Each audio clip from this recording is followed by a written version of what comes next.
கூடவே ஒருத்தங்க இருப்பாங்க, நம்ம கூடவே படிச்சிருப்பான். நீங்களும் அவருங்களும் ஒரே தட்டில் சாப்பிட்ருப்பீங்க, ஒன்றா படுத்து தூங்கியிருப்பீங்க. ஆனால் கொஞ்சம் பெரிய ஆள் ஆன உடனே அவங்கள எங்களால் மீட் பண்ண முடியாது. அதற்கேற்ற வழிமுறைகள் தான் நீங்கள் போய் சந்திக்கணும். ஆனால் வானத்தையும் பூமியும் படைத்த அப்பாவை நீங்கள் எப்பவும் சந்திக்கலாம்.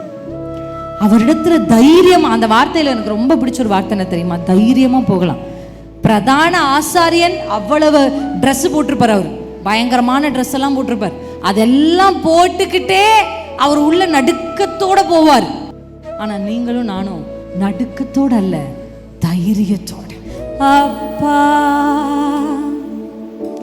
அப்பா